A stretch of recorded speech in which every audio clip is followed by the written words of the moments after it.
Hey, welcome back to Evil's Comics. I'm Evil Mike, and I got a review for you today. We are going to be talking about DC Comics Batman issue number 129. It is written by Chip Zdarsky, art by Jorge Jimenez, and colors by Tomeu, Morey, and then letters by Clayton, Cowles. It's also got a backup story, the Zur-en-Ar backup story, but we'll get there when we get there. This is part 5 into the Failsafe. Failsafe is featured on the cover right here. Basically, for those of y'all that don't know, or maybe not reading, or maybe a little confused about what's going on, but basically Failsafe is a continuation of the Tower of Babel. The Tower of Babel was, Ra's al Ghul basically finding out that Batman had all these like secret files locked away. And what was in the secret files, well, it was ways to take out the other Justice Leaguers in case they ever went evil or rogue or whatever. How to take down Superman like in a matter of seconds, or Green Lantern or Wonder Woman, stuff like that. Well, this storyline begs the question, like, what happens when Batman goes rogue? That's where Failsafe comes in.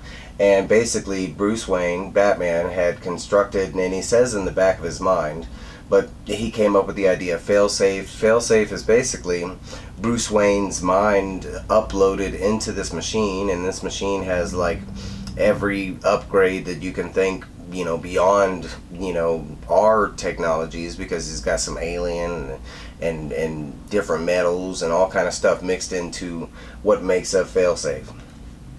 So let's get into it. Basically, it starts out and Bruce Wayne's kind of laying out, or Batman's laying out, what's going on in Gotham City. And basically, at this point, Failsafe has already taken out most of the Bat family. He has pretty much all of them in captivity. Some of them he is using. Then we get to like the other heroes and stuff like that. And basically, he's already kind of taken out most of the heroes. I think at this point, they mention it's like 73% of the heroes. And Bruce Wayne kind of mentions that since he is solely after Batman, he is not really taking care of Gotham. There is no like plans in Failsafe to, or maybe after he takes out Batman, that's when he gets back to being Batman kind of thing, because that's what Failsafe kind of thinks he is. He thinks he's the best Batman kind of thing. But basically, they show that Gotham City is on fire, that every alley now is crime alley, that every person looming around is a possible Joe Chill, and then basically no one's protecting Gotham City. Batman has been on the run since this has started. He has fought Failsafe a couple times, but to no end. The last time they had a run-in, Bruce Wayne was badly damaged. And now we find him in Atlantis with Aquaman, and basically they have healed Bruce Wayne back to, fighting, prowess. And basically, at this point, Aquaman is kind of questioning Batman on him being there, him, explaining what Failsafe is and stuff like that. And he's like, well, wait a minute, if you're here and he knows, then that means Atlantis is in danger. And basically, Batman's like, yeah, I got like, so much matter of time, and then I got to be on the move before he comes and finds me. Like I said before, he does have some of the Bat family working for him. Currently, Oracle is like this mega super computer thing, because she's kind of doing this whole algorithm and trying to find Bruce Wayne for Failsafe. They're going through all these like hypotheses, like, well, what if Bruce Wayne goes back in time to a moment in time before he created Failsafe? There's other things like maybe enlisting different aliens to fight Failsafe, but basically going through different scenarios that possibly Batman can be doing. At this point, this is where they kind of mention that like 75% of the other world's heroes have already been taken out, especially most of the Bat-related, anybody that's kind of friends with Batman has been taken out. And they do show some heroes, like it looks like Plastic Man, it looks like Wonder Woman, and that's kind of clear all they show in this part. But at this point, Failsafe has already figured out that Batman, because they've been searching the planet and nothing is popping up on the planet, and they've at this point, he has figured out that he's in Atlantis. Aquaman has this whole thing where he's trying to, get the Atlanteans to protect, Batman, and basically the Atlanteans are like, man, we're gonna risk our whole world, basically for this guy. Why don't we just turn him in? And, the question, Aquaman just answers him with, like, how many times have you saved the Earth? Well, Batman saved the Earth. I mean, you're going to be waiting for the answer. So basically defend Batman. And basically when this happens, like, Failsafe's already there. I mean, he shows up, he instantly, like, I mean, before the fight even gets going, kind of grabs Aquaman, and he uses these like finger knife things and instantly stabs Aquaman in the heart, well, around the heart, and basically threatens the other Atlanteans if they don't show him where Batman is, that he will pierce, Arthur Curry's heart. At this time, the Atlanteans, they really don't have any choice, but they do show him where Batman was. But by the time Failsafe gets there, he's already gone. He used a teleporter tube. And at this time, we kind of find out that Batman disabled the other teleporter tubes on Earth. So Failsafe cannot, follow him. He has landed like on the watchtower with his teleporter tube. And basically he's trying to, use as much time to come up with some kind of plan to take out Failsafe. And at this point, he doesn't have a plan, which is very unlike Batman, right? But it doesn't matter. Batman thinks he has minutes. It turns out to be like 30 seconds. Failsafe is already in one of the javelins on his way to go see Batman. Batman kills the javelin. Failsafe still makes it on the watchtower, and it's this whole like cat and mouse running game, from this point on, because and basically Failsafe shows up, starts destroying the watchtower. Batman does run and makes it to a weapon that he does end up shooting at Failsafe. Failsafe kind of mentions that it doesn't work, but Batman does see that he's able to like at least crack the outer shell that makes up the guy's, the mechanic, I don't know, his whole suit or whatever. But that's all that Batman kind of does. At this point, he ends up running. He eventually has to jump out in space. He kind of lands back into the watchtower after he like jumps out in space, and he ends up running towards another teleporter tube, hoping to try and, get Failsafe off of his game, because everything that Bruce Wayne is thinking, Failsafe potentially is thinking the same thing. And that's kind of when we find out that Bruce Wayne does have a plan. He used the teleporter in like a reverse fashion, where instead of teleporting himself in the tube, he ends up teleporting like the whole area around that tube. It ends up like teleporting Failsafe out of that area, but in the process it ends up like destroying the watchtower. Failsafe is teleported back to the Hall of Justice, and as soon as he gets there, he is like instantly bombarded with traps, which like within seconds he's out of. At this time, Bruce Wayne is Batman is trying to call, a javelin to come get him now that he's like floating in space. The watchtower is destroyed. The Bat computer or watchtower computer kind of mentions that the javelin that he's calling has already been destroyed. He just kind of blurts out, well, any javelin, and the computer answers him like all javelins have been destroyed. Basically Failsafe already saw that part of the plan and has taken out that.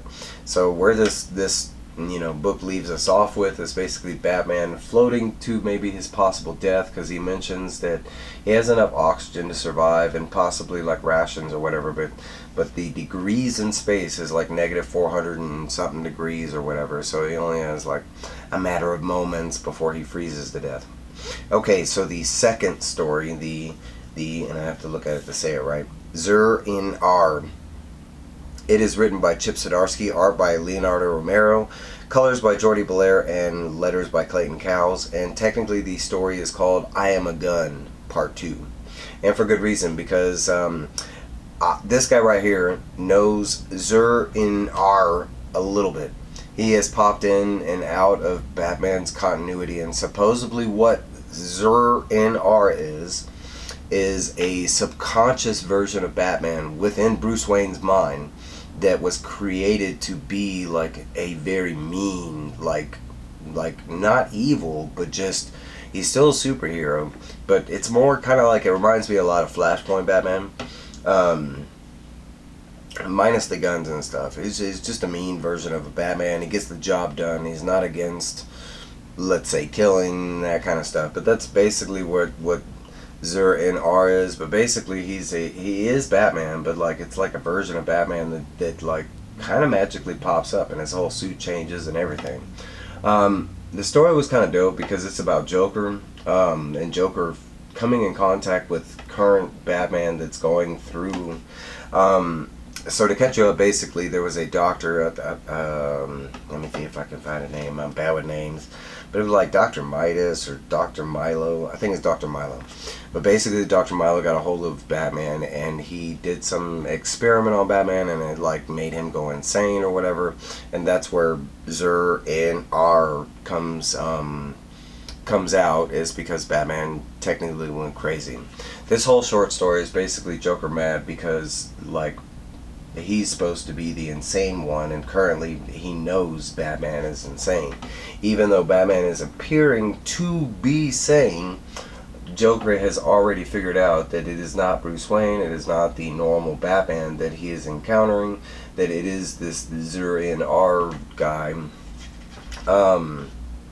And he wants to know why. He sees it as a sign of like the end of times or something, like the world has flip-flopped on its own, because he himself knows he's not sane. So he's like, wait a minute, we can't flip roles, that doesn't work like that, you know. But basically that is the sum up of this story, this little short side story. We're getting to Zur-En-Arrh, but basically this is at the point, because it's basically Joker with some hostage situations. You know, he has some people kidnapped. Batman's supposed to be getting there to stop the Joker from killing these people. Batman actually gets there a little late, but it's because he's going through this whole like mixed transformation of Zur-En-Arrh and himself. But that is Zur-En-Arrh himself. Like I said, he looks like a cartoony version of Batman, a very friendly version of Batman, but he is like quite the opposite. When he usually shows like what the real Batman is going through, that's kind of how the Joker is seeing him. So that's how he knows he's not, you know, the regular Bruce Wayne that he's encountered over the years. But in the short story, there's some great dialogue that goes back and forth with Joker. Like they play on the why so serious thing and stuff like that, but in the opposite fashion. He's like, you know.